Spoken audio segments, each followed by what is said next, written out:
Empezamos. Muchas gracias por venir. Voy a recordar un poquito lo que vimos el mes pasado, porque tiene un poquito que ver. El mes pasado vimos cuando Abraham y Sara tuvieron que bajar a Egipto por motivos de necesidad. Y ante algo que era extraño, ante llegar a un nuevo país, Abraham sintió mucho miedo y entonces le pidió a Sara, a su mujer, que mintiera, que ante el faraón y ante los egipcios le dijeran que era su hermana.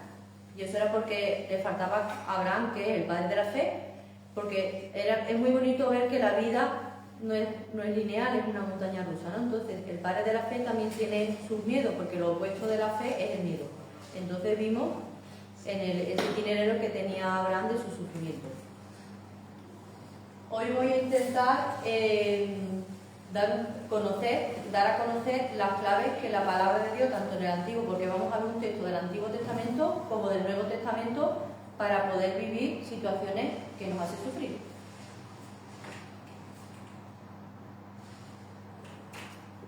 El texto que vamos a ver es Génesis 15. Nosotros estuvimos viendo Génesis 12 y ahora pegamos un salto a Génesis 15. Después de estos sucesos, el Señor dirigió a Abraham en una visión. Se dirigió a Abraham en una visión. El Señor dirigió a Abraham en una visión la siguiente palabra: no temas, Abraham, yo soy tu escudo y tu paga será abundante. Abraham contestó: Señor Dios, ¿qué me vas a dar si soy estéril y Eliezer de Damasco será el amo de mi casa? Abraham añadió: no me has dado hijos y un criado de casa me heredará. Pero el Señor le dirigió esta palabra: no te heredará ese, sino uno salido de tus entrañas será tu heredero. Luego lo sacó afuera y le dijo: mira al cielo y cuenta las estrellas, si puedes contarlas. Y añadió: así será tu descendencia. Abraham creyó al Señor y se le contó como justicia. En el primer versículo, después de estos sucesos, el Señor dirigió a Abraham en una visión la siguiente palabra. Eso es una promesa. No temas, Abraham, yo soy tu escudo y tu paga será abundante. Eso es una promesa que nos hace, que le hace el Señor a Abraham y nos lo hace a cada uno de nosotros. Es muy bonito que cuando tengamos la palabra de Dios, que cuando vayamos leyendo la palabra de Dios, pensemos cuáles son las promesas que Dios nos hace, porque esa promesa que le hace a Abraham nos la sigue haciendo a nosotros, que tengamos esa lectura de la palabra de Dios. Y esto es una de las promesas que Dios nos hace. No temas, yo soy tu escudo y tu paga será abundante. Cuando el Señor nos dice no temas, yo creo que es la expresión que más se repite en toda la Biblia, tanto en el Antiguo como en el Nuevo Testamento. La expresión que más se repite es no temas. No significa que la situación que nos hace sufrir va a cambiar. Eso no pone el texto. El texto dice que no temas, pero no significa porque muchas veces en nuestra oración, cuando estamos sufriendo, ¿qué le pedimos al Señor? Que esa situación que nos hace sufrir cambie, ¿no? Y ese no temas, y muchas veces esa situación que nos hace sufrir, y cuando nos ponemos en la presencia del Señor y le pedimos que esa situación cambie y no cambia, hay muchas personas que pierden la fe y que se han alejado de la iglesia por ese motivo. Porque yo es que le he pedido, y muchas veces en el mundo de las hermandades nos pasa eso. Yo he pedido, yo he puesto una vela, yo he puesto una flor, pero el Señor no nos dice ni que le pongamos vela ni que le pongamos, que está muy bien hacerlo, que yo soy la primera que va al rocío y enciende una vela, pero hay que tener el sentido original, el sentido que tiene la oración, y ese lamento. El Señor no nos va a cambiar la situación en la que nosotros estemos viviendo, nos va a ayudar a vivirla de otra forma. El no temas quiere decir que ese sufrimiento que no va a cambiar, que va a seguir siendo el mismo, lo puedes mirar de otra forma. Lo puedes vivir de otra forma. Cuando tenemos un dolor, cuando tenemos algo que nos hace sufrir, lo vivimos desde nosotros mismos. Entonces el Señor nos pide una descentralización, que lo miremos con sus ojos. Y para poder mirarlo con sus ojos tendremos que conocer quién es el Señor. yo estoy contigo. No estás solo. Cuando Abraham va a Egipto, piensa que su vida está en peligro. Y en vez de confiar en Dios, ¿qué hizo? Confiar en él mismo. Y entonces dijo a su mujer, di que eres mi hermana en vez de mantener que eres mi mujer. Porque no confía en Dios, no confía en que la promesa de Dios se va a mantener. Pues aquí, cuando nosotros tenemos una situación y el Señor nos dice, no temas, yo estoy contigo, yo soy tu escudo, hay alguien que está a tu lado que está viviendo esa situación. Que sepamos que no vivimos esa situación en soledad, que el Señor está con nosotros. Que la situación va a seguir siendo la misma, pero que no estamos solos. Tenemos que descentrarnos, no sé si comprendéis ese de no hacerlo desde mis ojos, intentar mirar lo que me está pasando desde otros ojos. Confiándoselo a Dios. A mí me gusta mucho en la Hermandad de San Benito la presentación al pueblo. Preséntale al Señor lo que te pasa. Preséntale al Señor lo que estás viviendo. Preséntaselo.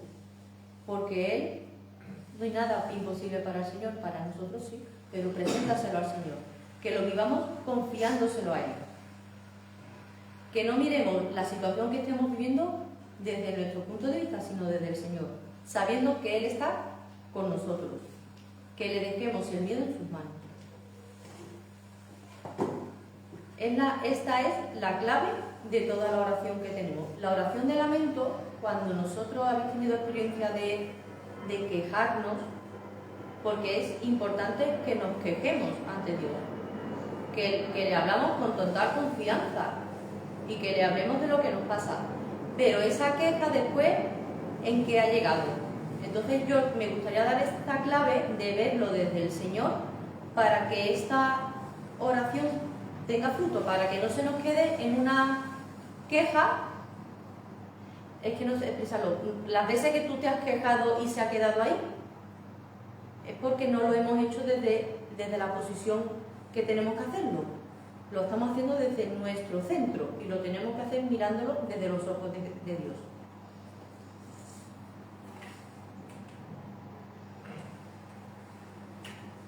No temas, Abraham, yo soy tu escudo y tu paga será abundante. Esta frase es tan poderosa, yo la leo y no expreso toda la fuerza de esta frase. No temas, yo soy tu escudo y tu paga será abundante. Hay alguien que está a tu lado en esta situación, que va a seguir siendo la misma que es, pero se lo podemos confiar a Él. Este es el sentido más profundo de no temas. No estás solo, no estás sola.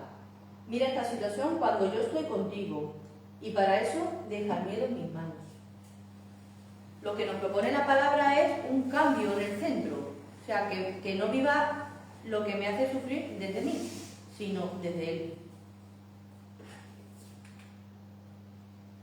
Abraham contestó, Señor Dios, ¿qué me vas a dar? Fijarse en la queja de Abraham, que le sigue llamando Señor Dios, porque es una queja que lo hace en clave creyente. Abraham no deja de creer en el Señor, aunque no comprenda, él está sufriendo. ¿Qué me vas a dar si soy estéril? Hace años que el Señor le prometió descendencia y tierra, y pasan los años y esa descendencia no llega. Y esto le está haciendo sufrir a Abraham. Y Eliezer de Damasco será el amo de mi casa. Un siervo será el que le herede. Abraham añadió, no me ha dado hijos y un criado de casa me heredará. Es importante que tengamos la libertad de quejarnos ante Dios. Hay muchas personas que se sienten culpables por enfadarse con Dios.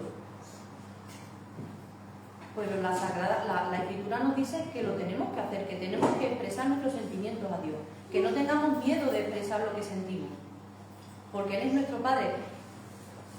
Cuando vamos estudiando la Escritura, te das cuenta que lo único que Dios quiere de nosotros es nuestro vínculo con Él.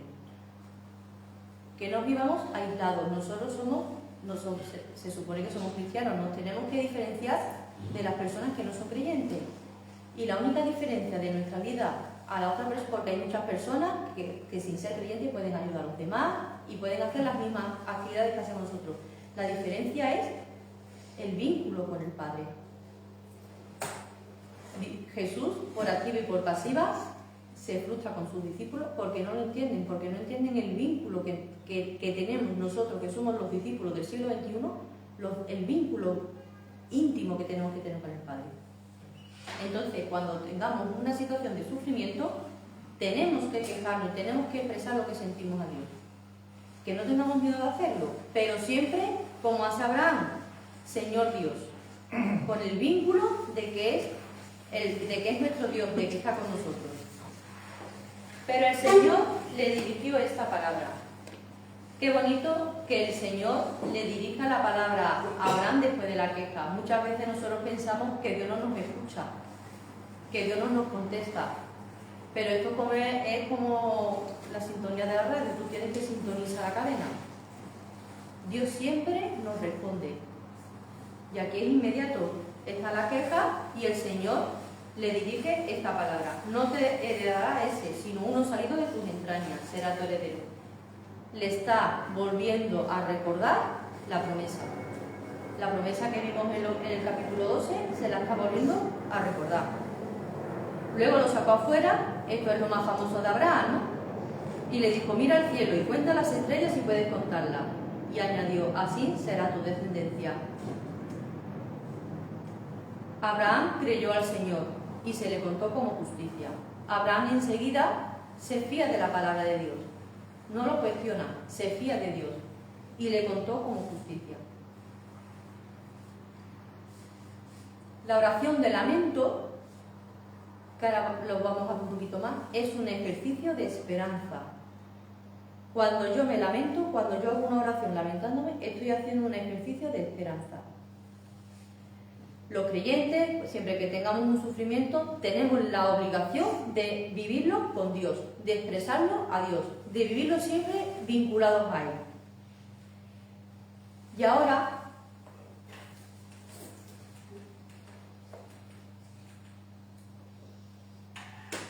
os voy a comentar unas ideas de una conferencia que vi, que la podéis ver también vosotros, que es de la Fundación Mafre, de una entrevista que hace en Referencer de María León, que le hizo a Miguel Ángel Tobías, que es director y productor de audiovisual. Este hombre no es psicólogo ni nada, pero ha tenido 3 veces estado a punto de morir. Entonces ha tenido una vivencia muy buena en el trabajo, hasta a punto de morir 3 veces, y entonces él está haciendo un audiovisual. Os recomiendo que lo veáis, lo podéis ver por internet, por el YouTube, Referencer de María León. Y este hombre habla de la espiritualidad en la salud mental. Lo importante que es la espiritualidad en la salud mental. La vida es una montaña rusa y hay que lidiar con el sufrimiento que la vida nos trae, ¿no? Y es bueno saber que la espiritualidad en la salud mental hay que cuidarla. Cuando habla de espiritualidad, este hombre no se refiere, yo lo traigo aquí porque me parece que es un punto de vista muy interesante. Seguramente haya muchas personas que tengan otro punto de vista que también son muy interesantes y podemos aprender. Pero me vino al caso, lo vi y digo, lo voy a compartir. Él habla de la vida espiritual no como una religión, sino la capacidad que tiene el hombre de la trascendencia, de trascender, ¿vale? Trascender, de tener un contacto con lo que está más arriba de nosotros. Hay 3 facetas, que el hombre comenta que hay 3 facetas en nuestra vida. La física, que es nuestro cuerpo, la mental, todo lo que nosotros pensamos rige nuestra forma de actuar, ¿no? Y la espiritual, que es como un trípode. Por eso he puesto que si yo le quito una pata, pues se cae, ¿no? La dimensión espiritual es lo trascendente, y este hombre piensa que hay 2 valores en lo que es fundamental, que es la aceptación y la esperanza. Los valores trascendentales, según su opinión, es la aceptación y la esperanza. La aceptación nos permite entender y comprender. Cuando nosotros vivimos una situación que nos hace sufrir, tenemos que aceptar, tenemos que comprender que todo lo que nos sucede no lo manda ningún maligno, ni es cuestión de mala o buena suerte, porque eso lo tenemos muy interiorizado.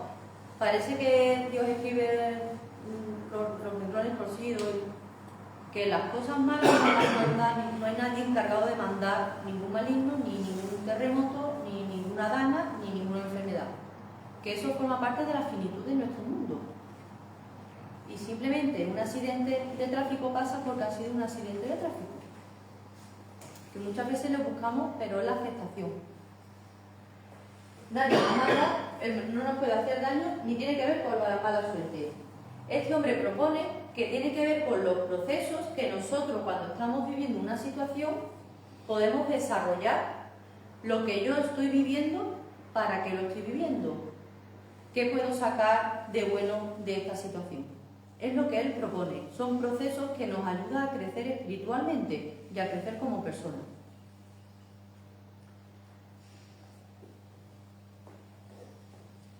La aceptación no es resignarse. El resignarse es decir, bueno, pues esto es lo que me pasa y yo no puedo hacer nada más.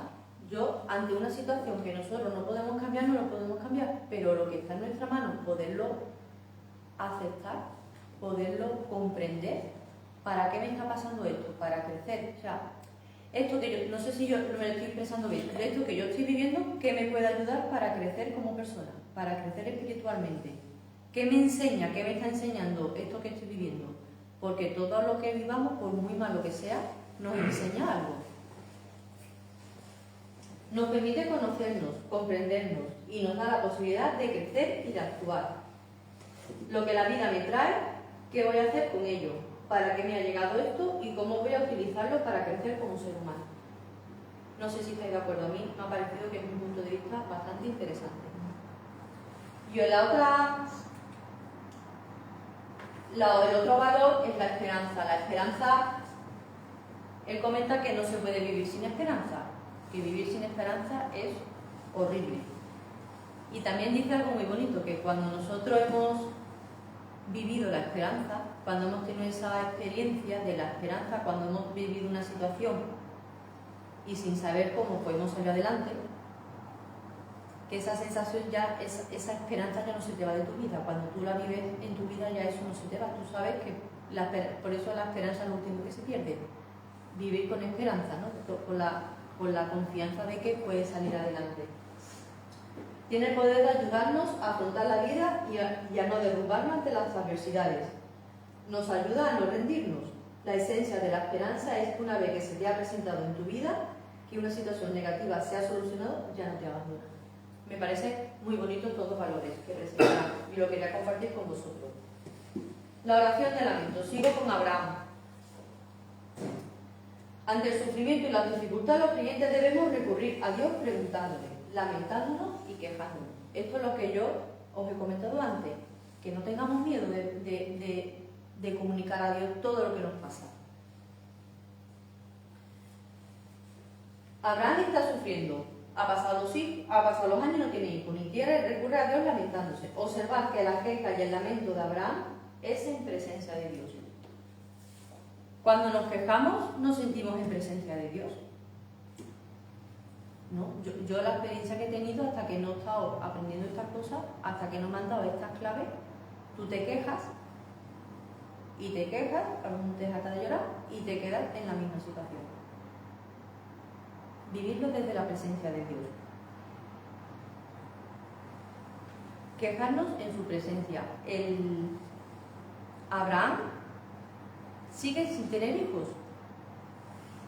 Abraham sigue sin tener tierra. Pero Abraham confía en la palabra de Dios. Por eso dice el texto, y se le cobró como justicia. Lo que Dios pretende de nosotros es vincularnos. Nuestra oración tiene que vincularnos a Dios. ¿Cómo sabéis que mi oración es así? Cuando nosotros, cuando tengamos esa queja y la hagamos desde Dios y para Dios, para saber si lo hemos hecho bien, es la paz que nos da. Cuando nosotros manifestamos y sentimos esa paz que te inunda, esa paz, la presencia de Dios es una presencia que no está.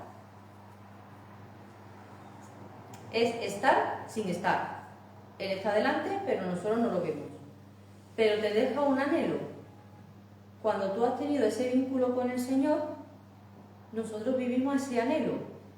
Y cuando tú manifiestas a Dios lo que te pasa, te vinculas a Él y te lo presentas, te presento lo que estoy viviendo, que no sé cómo lo voy a solucionar, nos tiene que dejar una sensación de paz.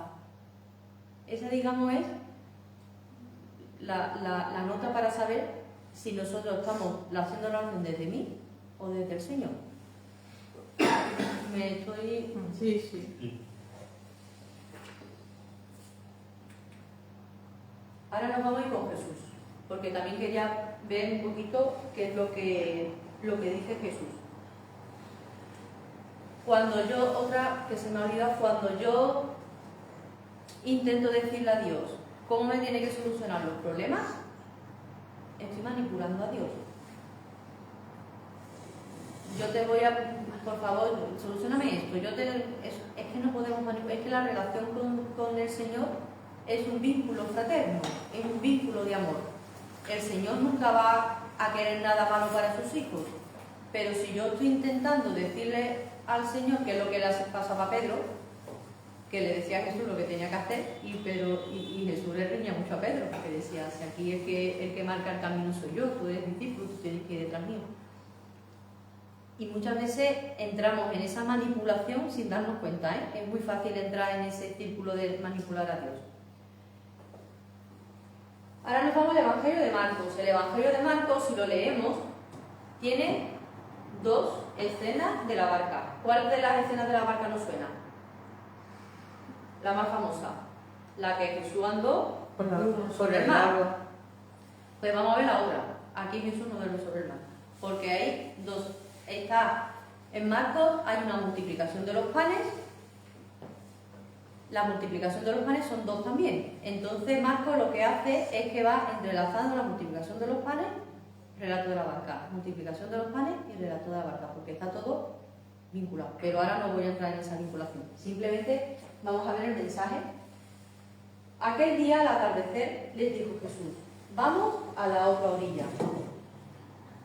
Jesús se encuentra en la orilla de Israel y vamos a la otra orilla, quiere ir a la Decápolis, que significa a los gentiles. Es decir, que con esta frase Jesús está queriendo abrir su mensaje a todos. ¿Vale? Vamos a ir a la otra orilla, vamos a ir a la Decápolis, quiere llegar a los gentiles, a los que no son judíos. Pero sus discípulos son muy judíos. Entonces los discípulos dicen, pero si tú eres el Mesías, ¿cómo que vas a llevar el mensaje de la salvación a los no judíos? Ahí ya hay un pequeño conflicto. Dejando a la gente, se lo llevaron en barca como estaba. Porque esto significa porque Jesús acaba de predicar y lo hace ya montado en una barca, ¿vale? Él habla a la gente montado en una barca. Por eso dice, se lo llevaron en barca como estaba. Otras barcas lo acompañaban. Se levantó una fuerte tempestad y las olas rompían contra la barca hasta casi llenarla de agua. Él estaba en la popa, dormido sobre un cabezal. Lo despertaron diciéndole, Maestro, ¿no te importa que perezcamos? Hay una tormenta y Jesús duerme. Y los discípulos están aterrorizados porque se sienten su vida amenazada. Esto nos recuerda a Abraham. Cuando va a entrar en Egipto, está igual, atemorizado. Se siente la vida amenazada. Por eso le dice a la mujer que mienta. Di que eres mi hermana y no mi mujer para que no me maten. Pues los discípulos tienen el mismo miedo. Están en la tempestad, pero es el mismo miedo que tenemos nosotros. La tormenta son los problemas que se nos afrontan en la vida. Y Jesús duerme. Y muchas veces se interpreta ese dormir de Jesús como que no echa cuenta de nuestro sufrimiento, como que está dormido, como que no se entera de lo que nos está pasando. ¿Habéis tenido ese sentimiento de que decir, es que parece que no se entera de lo que yo estoy sufriendo?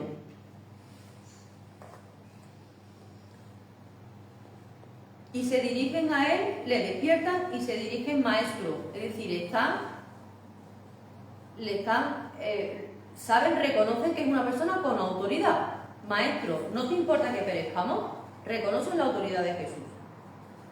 Se puso en pie, increpó al viento y dijo al mar, silencio, enmudece. El viento cesó y vino una gran calma. La palabra de Jesús tiene el poder de enmudecer la tormenta. Y aquí Marcos utiliza un verbo que es el mismo verbo que utiliza Jesús en los exorcismos. Los exorcismos es cuando Jesús expulsa al demonio. Es una orden, es imperativa. Pues aquí Jesús utiliza el mismo verbo imperativo. Porque después de esta escena, y os invito a que leáis el Evangelio de Marcos, que es más cortito, después de esta escena, Jesús va a Gerasa y hay un endemoniado total que le saca el espíritu y se meten en los cerdos y la piara de cerdos se tiran al mar. Porque el mar siempre ha sido el sitio donde hay muchos demonios, donde hay mucho, ¿vale? Entonces tiene que estar la tormenta, o sea que Jesús enmudece la tormenta, enmudece el agua y tiene también un sentido como que en el agua hay muchos demonios, ¿vale?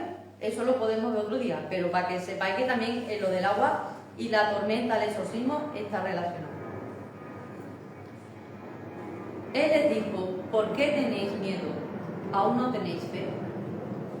Ese aún que matiza Marcos, ¿aún no tenéis fe? Ya está dando a entender que la tendrán, que los discípulos tendrán fe, pero que aún no han dado ese paso, aún tienen miedo, aún no conocen a Jesús.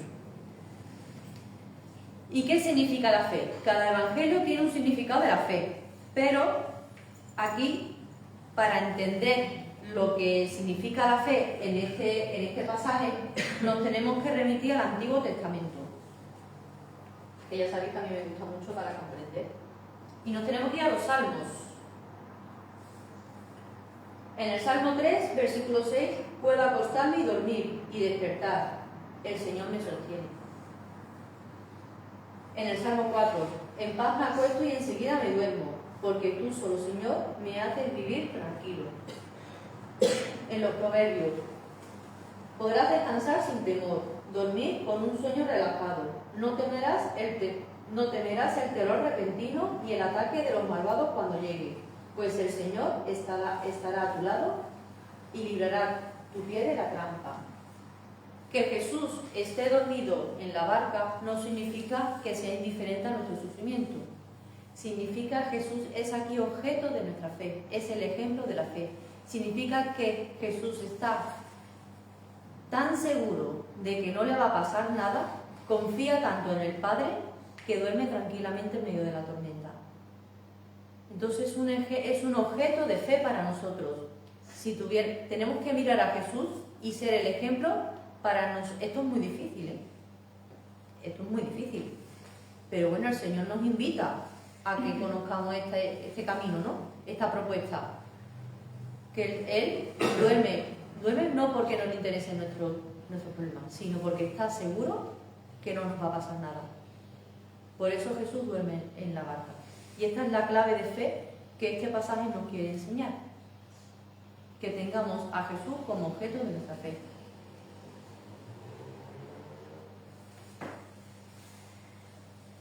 Esto es muy difícil. Esto es muy difícil. Porque lo que vivimos, pero bueno, es una invitación. Es una invitación a hacerlo. Sobre todo, Jesús nos pide, lo vuelvo a repetir, el vínculo con Él. Yo no comprendo lo que me está pasando, yo no sé lo que me va a pasar, pero vamos a ponernos en el peor. ¿Qué es lo que nos puede pasar? Lo peor que nos puede pasar en esta vida, ¿qué es? Morirnos, ¿no? Pues hasta ahí el Señor ha vencido a la muerte, yo he vencido a la muerte. Hasta eso el Señor lo ha superado.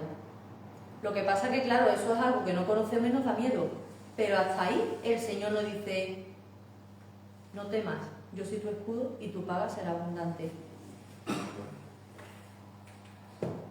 Quiero terminar con la frase que empezamos, porque es de una fuerza, no temas, yo soy tu escudo. ¿Cuál es la paga? La paga abundante que nos está prometiendo aquí el Señor en el Antiguo Testamento es la paz. Cuando yo hago una oración de lamento y lo hago no desde mi centro, sino desde el Señor, intentar mirar lo que me está pasando con los ojos del Señor, desde su amor, y yo, pase lo que me pase, si yo lo vivo con paz, aunque yo me esté muriendo, imaginarse, porque nosotros, pero que tú pases por una enfermedad, que lo que sea, que lo vivas con paz, esa es la paga abundante que nos promete el Señor. Y ese es el mensaje que yo quiero que nos llevemos esta noche, que esto es muy difícil, pero bueno, que conozcamos estas claves que el Señor nos da y sobre todo que volvamos a rezarlo, que volvamos a leerlo, porque a lo mejor en otra relectura que ahora volváis a hacer vosotros, le sacáis otras claves, ¿vale? Porque la palabra es viva y eficaz. Nada más, eso es lo que yo quería comentar.